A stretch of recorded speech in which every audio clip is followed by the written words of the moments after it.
আজকে সারাদিন কি কি করলাম, কোথায় গেলাম, এ নিয়ে থাকছে আজকের ভিডিও। হ্যালো এভরিওয়ান, আসসালামু আলাইকুম।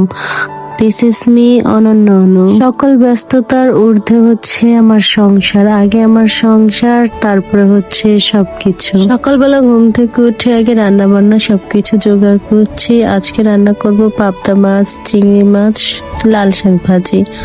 আমি রান্নাটা বসিয়ে দিয়েছি। এই যে আমার রান্না চুলায়। হসপিটালে যাব তো তাই এত তাড়াহুড়া করে সবকিছু করছি। রান্না বান্না শেষে নিজের জন্য প্লেট সাজিয়ে খেতে বসে পড়েছি। তারপর হসপিটালের উদ্দেশ্যে রওনা দিয়ে দিয়েছি। হসপিটালে এসে ডক্টরের জন্য অপেক্ষা করছি। হসপিটালে ডক্টররা মানুষের সময়ের কোনো মূল্যই দেয় না, কিন্তু তাদের সময়ের বহুত মূল্য। সবচাইতে বিরক্তিকর কাজ হচ্ছে কারোর জন্য অপেক্ষা করা। সুস্থতা আল্লাহর দেওয়া বড় একটা নিয়ামত, কিন্তু আমরা যখন সুস্থ থাকি তখন এই শুকরিয়া আদায় করি না। তারপর আমি ঢং করতে করতে ডক্টর চলে এসে পড়েছে। ও হ্যাঁ, এতক্ষণ তো বলাই হয়নি কার জন্য হসপিটালে এসেছি। আমার ছোট খালামুনির জন্য হসপিটালে এসেছি। বাসায় ফিরতে ফিরতে রাত হয়ে গিয়েছে।